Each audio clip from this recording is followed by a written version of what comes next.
नमस्कार मित्रों। आज सीधू ने सट में हमारे साथ दिल्ली से वरिष्ठ पत्रकार, पिछले 4 दशक से संसद कवर करने वाले उमाकांत लखेड़ा जी जुड़े हैं। उमाकांत जी, आपका सीधू ने सट में स्वागत है। आज बात करना है हमें उत्तर प्रदेश की विशेषतः, और बिहार का चुनाव है।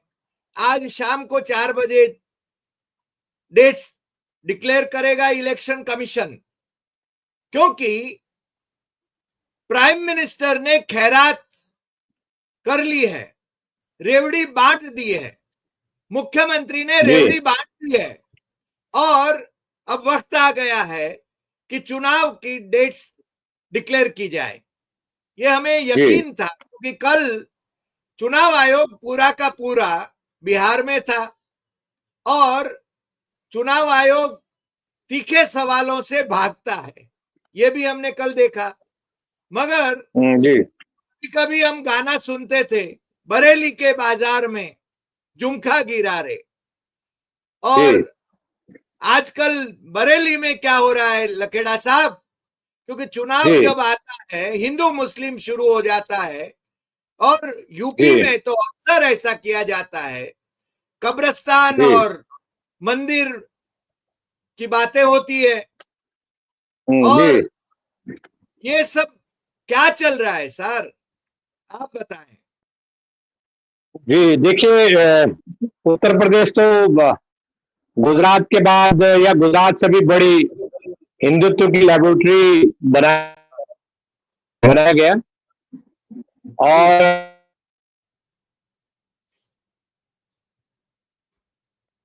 कि राम मंदिर और तमाम तरह के मथुरा काशी इस तरह के इश्यूज को रेकअप किया गया और मंदिर बन गया। तो उसके बाद तो सारी स्थितियां खत्म हो गई। उसके बाद मंदिर बनने के बाद तो इलेक्शन हो गया 2024 का लोकसभा चुनाव, जिसमें 2014 में जो भारी भरकम बहुमत से जीते थे उत्तर प्रदेश ने उनको आईना दिखा दिया। कहा कि भाई आप जनता के इश्यूज पे फोकस करो, लोगों के रोजी रोटी रोजगार पे फोकस करो, मंदिर मंदिर मंदिर दिन रात क्या चिल्ला रहे हैं आप। उसी का कारण था कि ये जो रसातल में इनके लोगों का इमेज जा रहा है, पूरी पॉलिटिक्स जा रही है। तो नरेंद्र मोदी तो लगभग he was defeated in Banaras election. तो वो आज तो चुनाव वो हार गए थे। वो तो ये आरोप हमारा नहीं है, ये तो आरोप जो उनके राइवल हैं उन्होंने लगाया। और जनरल परसेप्शन है यूपी में, जो काउंटिंग में बैठे हुए थे, उनका ये कहना है कि जब मोदी 6-7 राउंड में पीछे जा रहे थे, उसके बाद लाइट गायब करके उनको जीता हुआ घोषित कर दिया।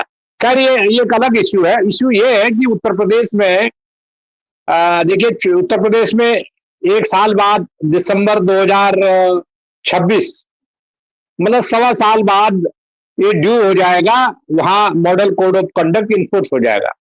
अब सिचुएशन क्या है कि 1.25 साल बचा हुआ है। लोकसभा चुनाव में 80 में से 33 सीटें जीते हैं आप, 1 सीट की आप बढ़ोतरी नहीं कर पाए। बाकी जो बाई इलेक्शन हुए वो आपने बूथ लूट के जीते हैं वहां इलेक्शन कमीशन की कृपा से। तो कोई पब्लिक जनता में आपका नीचे डाउनफॉल हो रहा है बहुत तेजी से। तो ऐसी सूरत में बिहार चुनाव हो रहा है, यूपी का चुनाव तो है ही अगले साल शुरू हो जाएगा एंड में। तो कोई इश्यूज उठाया जाए, एक्चुअली जो इश्यूज है कि भाई वार्म अप किया जाए मामले को। ये जो बरेली का जो आपने इश्यू बताया, तो बरेली एक हिंदू मुस्लिम एक अच्छी खासी वहां मुस्लिम आबादी भी है। तो ऐसे जगह, ऐसे शहर जहां मुस्लिम अच्छी खासी संख्या में है और हिंदू भी अच्छी खासी संख्या में है, तो ये एक किस्म से बड़ी अपॉर्चुनिटी होती है भारतीय जनता पार्टी के लिए, वहां कोई कम्युनल कोई इश्यूज खड़ा करना। और अगर कोई विपक्षी पार्टी कर रही है तो उसके खिलाफ आप एक्शन शुरू कर देते हैं। लेकिन ये जो तौकीर रजा है, मौलाना कहते हैं इनको, ये मौलाना है नहीं, मौलाना इन्होंने प्रचार कर दिया। ये मौलाना है नहीं, तौकीर रजा है, जो वहां पर एक जो बरेलवी जो संप्रदाय है, वो उसके वहाँ हजरत वहां पर एक दरगाह है बहुत बड़ी, बरेलवी हजरत दरगाह जो है, उसके मानने वाले बहुत सारे लोग हैं जो उसमें आस्था रखते हैं। अब इनको क्या लगता है कि कोई इश्यू तो, पब्लिक इश्यू तो कोई हाथ में है नहीं, तो इस तरह के इश्यूज उठाएं। और ये जो मैंने अभी नाम तौकीर रजा जो नाम बताया अभी, ये तो भारतीय जनता पार्टी के बड़े क्लोज हैं। इनको तो भारत, हाँ, ये बीजेपी के क्लोज है। ये खंडन करें कि बीजेपी के क्लोज नहीं, ये डिनाई करें। अगर हम आज आरोप लगा रहे हैं बीजेपी के क्लोज है, तो इनको अभी प्रेस कॉन्फ्रेंस करनी चाहिए 2 बजे बाद या शाम तक कि मैं बीजेपी से मेरा कोई संबंध नहीं, he was a BJP man. और बीजेपी के जो एक राज्यपाल साहब हैं झारखंड के, संतोष गंगवार साहब, जो 8 बार के सांसद रहे, बहुत भले आदमी है, मेरे भी दोस्त है वो, लेकिन ये उनके खास आदमी है, वो बहुत सज्जन है, वो कोई कम्युनल बात नहीं करते हैं। संतोष गंगवार जी बड़े शरीफ आदमी है, सज्जन व्यक्ति है, लेकिन ये उनका एक अर्बन कोऑपरेटिव बैंक है। तो ये जो तौकीर रजा है, ये उसमें डायरेक्टर थे अभी तक, कुछ दिन पहले तक, आज है मुझे नहीं पता।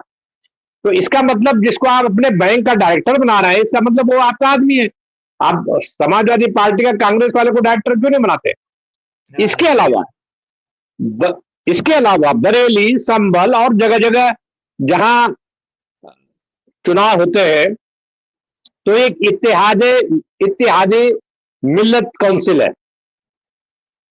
IMC, इसके कैंडिडेट खड़े किए जाते हैं ऐसे जगहों पर जहां मुस्लिम आबादी है। इनके मतलब ये जो तौकीर रजा साहब की एक पॉलिटिकल पार्टी है, उसको अभी उसका लाइसेंस अभी कैंसिल हो गया है। अभी जो लिस्ट आई ना 2 महीने पहले इलेक्शन कमीशन से, तो लिस्ट कैंसिल हो गया है। क्यों? क्योंकि आप कागज पत्तर तो पूरे करते नहीं, आपको तो कहीं से पैसा मिलता है चुनाव लड़ने के लिए, आप कैंडिडेट उतारते हैं, 5-10 हजार वोट काट देते हैं और बीजेपी को फायदा हो जाता है। तो उसके बारे में, तौकीर रजा के बारे में कहा जाता है कि वो उत्तर प्रदेश का औसतुद्दीन ओवैसी है।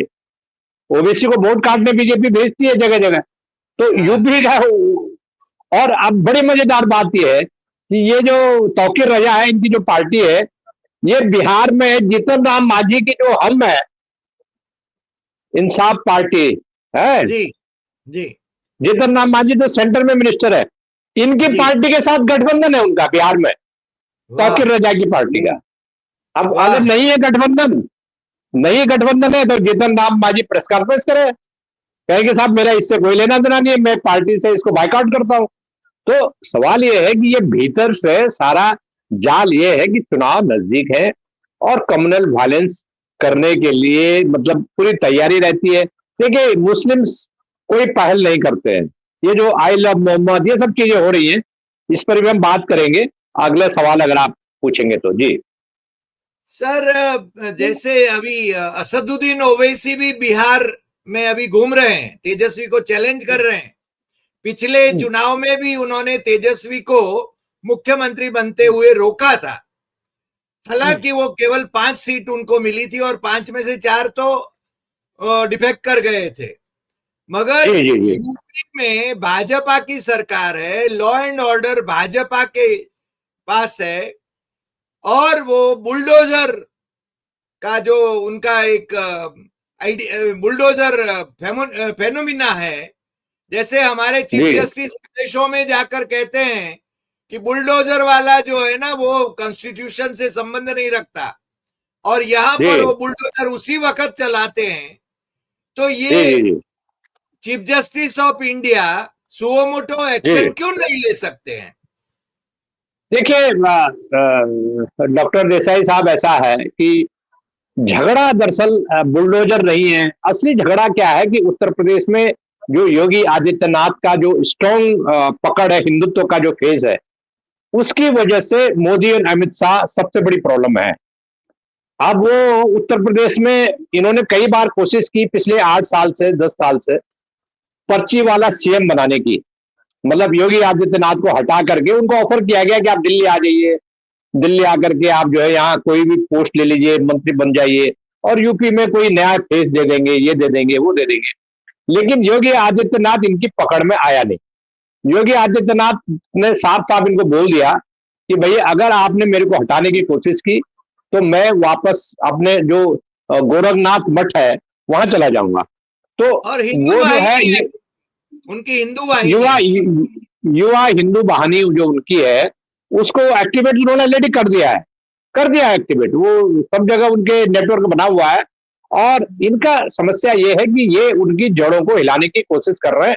और अमित शाह को ये लगता है कि योगी आदित्यनाथ उनका पॉसिबल सक्सेसर हो सकता है। और आपको पता है, तो आप लोग अहमदाबाद में बैठे हैं, जो सक्सेसर हो सकता है उसकी क्या हालत है गुजरात में कर चुके हैं। लिस्ट बना करके आप बता सकते हैं कि उन सक्सेसर का इन्होंने क्या क्या हालत की है। मैं उनका नाम नहीं बताना चाहता, लेकिन ये सक्सेसर नहीं चाहते। ये चाहते हैं जब तक ये इनके जीवन है, प्राण है, तब तक ये कुर्सी पर बैठे रहना चाहते हैं। तो इनके सामने लगता है कि हिंदुत्व की जो सबसे बड़ी बाधा है उसमें इनका क्लेश हो रहा है, क्लेश ऑफ इंटरेस्ट हो रहा है योगी आदित्यनाथ के साथ। योगी आदित्यनाथ झुकने को तैयार नहीं है। और उत्तर प्रदेश में आज की तारीख में मैं बता दूं कि डीजीपी को या सिस्टम को दिल्ली से कंट्रोल करने की कोशिश होती है। कई लोगों को दिल्ली से भेजा गया है। दो उप मुख्यमंत्री हैं, एक दो उप मुख्यमंत्री यूपी में है, और ये दोनों उप मुख्यमंत्री दिल्ली को रिपोर्ट करते हैं। और ये एक योगी आदित्यनाथ को रिपोर्ट नहीं करते। मुकेश शर्मा भी दिल्ली को रिपोर्ट करते होंगे, वो आईएएस अधिकारी रहे वो गुजरात में। कोशिश हो रही थी कि यस मैन मुख्यमंत्री रहेगा, एक ब्यूरोक्रेट मुख्यमंत्री रहेगा। ब्यूरोक्रेट को पता है, आपको ब्यूरोक्रेट को हैंडल करना बहुत सरल होता है। ब्यूरोक्रेट को बिठा दो, उसने सुबह फोन किया, सर आज क्या काम करना है, वो बड़ा लिस्ट आज आप मेल भेज रहे हैं, वो मेल से वो काम करेगा। योगी आदित्यनाथ इनकी यूपी में चलने नहीं देते। हालांकि हालांकि ये नहीं बोल सकता हूं कि नहीं चलने देते। योगी आदित्यनाथ से ये लोग बिल्कुल डरते नहीं है। इनको कोई परवाह नहीं है योगी आदित्यनाथ की। इनको लगता है कि योगी आदित्यनाथ को चारों तरफ से घेराबंदी कर देंगे। और आपने देखा होगा कि आनंदीबेन पटेल को भेजा गया। आनंदीबेन पटेल को गवर्नर बना करके ये पहली गवर्नर है जिनको एक्सटेंशन फिर 5 साल के लिए दे दिया। मतलब पहले 5 साल उन्होंने बिताए, फिर 5 साल और दे दिया, 10 साल हो जाएंगे उनको। कुछ दिन बाद, कुछ समय बाद उनको 8 साल तो हो ही गए। जी, कुछ कहना चाहते हैं? सर उसमें ऐसा है कि आनंदीबेन और अमित शाह का क्रॉस है। आनंदीबेन यहाँ गुजरात में रही तो अमित शाह की गुजरात में चलेगी नहीं। Modi ji is playing safe, वो बैलेंसिंग एक्ट कर रहे हैं अमित शाह और आनंदीबेन के बीच में। इसलिए आनंदीबेन को गवर्नर बनाए रखा है और वहां पर वो योगी आदित्यनाथ पर भी थोड़ा अंकुश रहे, ये उनकी शायद कोशिश हो सकती है। बिल्कुल बिल्कुल। अच्छा, गुजरात से आप एक भी और नोट कीजिए, गुजरात से मध्य प्रदेश नहीं भेजा या गुजरात से बंबई नहीं भेजा, जबकि बंबई तो बड़ा इंपॉर्टेंट स्टेट है। उनको दूर भेज दिया, यूपी लखनऊ भेज दिया, ताकि बाई रोड भी ना आ सके, जहाज फ्लाइट से ही आ सकते हैं, बाई 1-2 घंटे का कोई सफर ना रहे, दूर भेज दो। शुक्र है कि नॉर्थ ईस्ट नहीं भेजा है। तो यूपी में इसलिए कि भाई यूपी में मोदी जी का यूपी में वहां से सांसद है, तो वहां पर एक चेक बैलेंस करने के लिए आप सही कह रहे हैं। और फिर देखिए, गुजरात जो राम मंदिर बना है, वहां मैसिव जितने रेस्टोरेंट हैं, रिजॉर्ट्स हैं, कॉन्ट्रैक्ट है, जमीनें हैं, जितने एसेट्स हैं आपके स्टेट के, गुजरात के लोगों ने, आप कोई इन्वेस्टिगेटिव रिपोर्टर भेज दीजिए, वो पूरी लिस्ट बना करके पब्लिक कर देगा। तो इनको जो डर है, डर ये है उत्तर प्रदेश में कि कैसे ये अभी कोई कम्युनल, अभी कुछ तो हो नहीं रहा है। मुस्लिम्स कोई कुछ नहीं कर रहे हैं, चुपचाप बैठे हैं। और इन्होंने, तौकीर रजा एक एग्जाम्पल है। तौकीर रजा ने 26 तारीख को जुमे की नमाज से पहले एक मेमोरेंडम दिया। मेमोरेंडम उससे तैयार करवाया गया कि तुम जो है एडमिनिस्ट्रेशन को एक मेमोरेंडम दो, सारा स्क्रिप्टेड है ये। उसने एक मेमोरेंडम दिया कि अगर हमारी ये मांगे नहीं मानी गई तो हम जो है जुमे की नमाज के बाद हम बैठक करेंगे। तो प्रशासन वगैरह की बैठक को इसने कहा ठीक है मैं नहीं करूं। उसके बाद 26 तारीख को जुमे की नमाज हुई, उसके बाद उसने इकट्ठे किए, भाषणबाजी हुई, तकरीर हुई, और उसके बाद वो जो है वही उन्होंने जो रिकॉर्डिंग मैसेज जो भी था उन्होंने वो सब शुरू किया और उसके बाद वहां लाठीचार्ज हुआ। और जो इनके जो चेले हैं, तौकीर रजा के जितने चेले हैं, उन 2-4 चेले हैं, उनकी प्रॉपर्टी को रेज कर दिया, वहां बुलडोजर चल गए।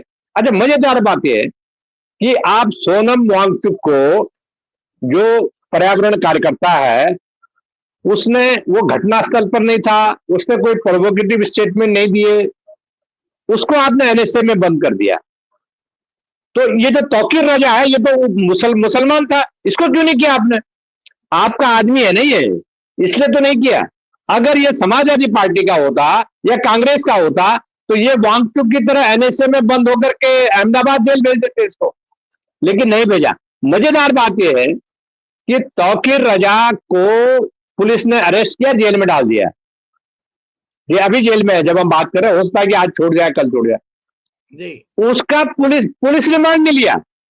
जबकि आमतौर पर अगर कोई खूंखार आदमी होता है जिसने दंगा भड़का रहा है कोई, तो क्या करते हैं आप उसको आप पकड़ते हैं, जेल में डालते हैं, एंड विद इन 24 आप उसको कोर्ट में पेश करते हैं। पुलिस रिमांड लेती है। पुलिस रिमांड क्यों लेती है? जांच करने के लिए कि भाई इसकी किस किस से बातचीत हुई, ये किसका क्या एजेंडा है, ये किसको भड़का रहा है, दंगा भड़का रहा है। तो कोई रिमांड नहीं लिया, क्योंकि पुलिस को पता रिमांड लेके कोई फायदा नहीं है, कुछ निकलना नहीं है। भाई अगर सरकार दिल्ली से फोन आया ना कि रिमांड लो उनको पुलिस कस्टडी में, उन सारी प्लेसेस में घुमाओ जहां जहां ये पुलिस का गैंग है। अब सवाल ये है अल्टीमेटली कि घूम फिर के बात ये आ जाती है कि बिहार में चुनाव है तो उत्तर प्रदेश का भी तो कुछ योगदान होना चाहिए। कुछ गुजरात का योगदान, कुछ यूपी का योगदान, कुछ महाराष्ट्र, कहीं से योगदान। तो यूपी का योगदान यह है कि जो बरेलवी संप्रदाय है, बरेलवी संप्रदाय के बड़े तादाद में बिहार में भी मुसलमान हैं जी। और अगर आप उनको, अब मुसलमान है तो क्या है बरेली, कोई मुसलमान बिहार में, कोई मुसलमान बीजेपी को वोट नहीं दे रहा। वो सारा वोट बैंक है अपोजिशन का, और बाकी जो ओबीसी कास्ट है, यादव वगैरह। अब इनको लगता है कि थोड़ा बरेलवी जो मुस्लिम्स है उसको मानने वाले बिहार में भी है और बंगाल में भी बड़ी तादाद में, और वहां आते हैं। जो दरगाह है बरेली में, तो हजरत दरगाह जो है वहां आते हैं वो लोग। तो उनको लगता है कि यहाँ ये कुछ अपील करेंगे तो फिर वहां कुछ कम्युनल डिवाइड होगा, फिर वो प्रोवोकेटिव बयान देंगे बिहार में, और फिर वह हिंदू मुस्लिम होगा। और चुनाव की तो तैयारियां, आज इलेक्शन डिक्लेयर होने वाला है, तो चुनाव में पोलराइजेशन, ध्रुवीकरण, क्योंकि इश्यू कुछ है नहीं। अब इश्यू इसलिए नहीं है कि जनता रोजगार मांग रही है, जब रोजगार आपके पास है नहीं, इकोनॉमी का बेड़ा गर्क हो रहा है, जीएसटी पर आप उत्सव मना रहे हैं, बचत उत्सव मना रहे हैं आप। पहले आपने लूटा और उसके बाद लूट करके कुछ कम किया, फिर आप कह रहे हैं कि आपका फायदा हो गया। जैसे बनिए की दुकान होती है ना, पहले वो क्या करता है कि जो नहीं कमाया वो मेरा नुकसान है। तो इस तरह की जो चीजें हो रही है, ये विचित्र स्थिति है। और उत्तर प्रदेश को एक बार फिर 2027 के शुरू में जो इलेक्शन होना है उसके लिए तैयार किया जा रहा है, और इसका बिहार लॉन्चिंग पैड बनाने की कोशिश हो रही है। जी सर, राम को उन्होंने घर दिलवाया ऐसा कहते हैं, जो राम को लाए हैं उनको हम लाएंगे, ऐसा नारा तो लगता था। दूसरी बात, राम मंदिर तो झांकी है, काशी मथुरा बाकी है, ये आरएसएस का जो स्लोगन है, यानी काशी मथुरा। और वहां पर हर मस्जिद में जिस प्रकार से ये लोग मंदिर ढूंढते हैं और ये कम्युनल डिवाइड करते हैं, इसको कैसे रोका जाए, उसके लिए क्या किया जाए? देखिए, सबसे बड़ी बात यह है कि कोर्ट ने इस समय डायरेक्शन, आरएसएस प्रमुख मोहन भागवती कह चुके हैं कि भाई अब मंदिर बन गया है, अब हर मस्जिद के नीचे मंदिर ढूंढना बंद करो। वो तो खैर दिखावटी बात है उनकी, लेकिन कोर्ट के डायरेक्शन है कि आप जो है इस तरह से काम नहीं करेंगे। अब 3-4 महीने पहले संभल में वहां की जो दरगाह है, वहां भी इन्होंने सर्वे टीम भेजी, वहां कम्युनल वायलेंस हुई, लोग मारे गए, दंगा हुआ भड़का, और क्या अल्टीमेटली हुआ? अल्टीमेटली कोई नतीजा नहीं निकला। तो अब इन्होंने क्या कर दिया कि बुलडोजर जस्टिस का एक नई दुकान खुली हुई है, और इसको टारगेट करने के लिए, पोलराइज करने के लिए काम करते हैं। और मैं ये मानता हूं कि पूरी जो स्थितियां हैं, पूरी नाजुक स्थिति है देश की, और ऐसे मौके पर इनका ध्यान बटाने के लिए ये हर हथकंडा अपनाने की कोशिश कर रहे हैं। उत्तर प्रदेश में जनाधार बहुत खिसका हुआ है, और जैसे मैंने बोला आपको, जैसे मैंने कहा आपके दर्शकों को, कि ये जो उत्तर प्रदेश में जो हो रहा है, ये योगी वर्सेस अमित शाह की लड़ाई है। और इसके लिए हिंदुत्व का ब्रांड योगी कहते हैं मैं हूं, ये कहते हैं नहीं नहीं अब आपकी पारी खत्म हो गई, अब आप जो है हट जाइए। ये कोशिश वहां हो रही है, और ये एक किस्म से कंपटीशन चल रहा है कि कम्युनल वायलेंस का कंट्रीब्यूशन, कम्युनल टेंशन, पोलराइजेशन जो करवा सकते हैं उसका कंपटीशन चल रहा है। और उत्तर प्रदेश में जो आपने स्मार्ट सिटीज की बातें की थी, बरेली तो स्मार्ट सिटी है। बरेली को इन्होंने स्मार्ट सिटी, जो 100 स्मार्ट सिटी में बरेली भी थी। अब कितना स्मार्ट है तो बरेली के लोग बताएंगे, जो बिल्कुल ही स्मार्ट सिटी के नाम पर कलंक है वो। जितने इन्होंने स्मार्ट सिटी घोषित किए हैं, मुझे नहीं पता कि कोई भी स्मार्ट सिटी इन्होंने ढंग से बनाई, लेकिन अल्टीमेटली देश में इस तरह का माहौल दोबारा बनाने की कोशिश हो रही है कि देश में धर्म के नाम पर, हिंदुत्व के नाम पर एक ऐसे मुद्दे तलाशे जाएं जो चुनाव में, इलेक्शंस में औजार के रूप में काम करें। और बिहार में चूंकि चुनाव सामने है, अगले महीने है, तो ये उस नए सिरे से, नए तरीके से एक कम्युनल टेंशन उत्तर प्रदेश में चाहते हैं कि कई जगह कम्युनल टेंशन हो जाए, क्योंकि इनको पता है कि अगर हिंदू मुस्लिम कम्युनल टेंशन होगी तो इसका अभी तक का हिस्ट्री है कि बीजेपी को सबसे ज्यादा फायदा होता है। गुजरात तो इसका उदाहरण है, एग्जाम्पल है गुजरात। जहां जहां ये कम्युनल टेंशन करते हैं या करवाते हैं, इसका सीधा सीधा कम्युनल टेंशन का बीजेपी को फायदा होता है। और अभी तक के जितने उदाहरण हैं उससे यही पता लगता है कि ये इस सारी चीजों को जानबूझ करके, और तौकीर रजा तो मैंने बोला कि एक टेस्ट केस है, उस टेस्ट केस के माध्यम से ये इस तरह से करेंगे। अभी अब तौकीर रजा छूट जाएंगे, और मैं आपको बता दूं कि तौकीर रजा से हो सकता है कि बिहार में उतारें, वो मतलब ऐसा लाइन ऑफ एक्शन करवाएं कि तौकीर रजा बिहार चुनाव में अपनी पार्टी का प्रचार कर रहे हैं, या वहां जो माइनॉरिटी का वोट है डिवाइड करने की कोशिश करवाएं। जो भी करें, मैं ये कह रहा हूं आपको कि ये जो कम्युनल टेंशन है देश में करने की कोशिश हो रही है ऐसे मौके पर, जबकि हमारी इकोनॉमी का बहुत बुरा हाल है। और अगर आप इस तरह से कम्युनल टेंशन कराएंगे और इस तरह को उसको कम नहीं करेंगे, बंद नहीं करेंगे, तो कौन इन्वेस्टर्स आएगा वहां अपनी पूंजी लगाने के लिए। और ये कहते हैं एडवर्टीजमेंट दे करके अखबारों में कि बेस्ट डेस्टिनेशन फॉर इन्वेस्टर्स। अरे इन्वेस्टर्स क्यों आएगा? तुम दंगा करवाने की स्थितियां पैदा करोगे तो इन्वेस्टर्स क्यों आएगा देश दुनिया से। जी जी, इतना ही कहना चाहता हूं मैं। जी, आज आज आपने हमारे लिए वक्त निकाला, बरेली का ही नहीं, उत्तर प्रदेश का, बिहार का, बंगाल का और पूरे देश का आपने जिस प्रकार से बयां किया, उसके हमारे लोगों में भी एक चिंता का विषय तो उमड़ता है। और मेरे ख्याल से हम ये चाहेंगे कि हमारा देश संविधान से चले, सौहार्द से चले, गंगा जमुनी तहजीब जिसको कहते हैं उससे चले, ये हम अपेक्षा करते हैं। आप हमारे साथ जुड़े उसके लिए आपका बहुत बहुत आभार व्यक्त करते हैं, और फिर मिलेंगे नए एपिसोड में नए विषय के साथ। धन्यवाद। बहुत धन्यवाद, बहुत धन्यवाद।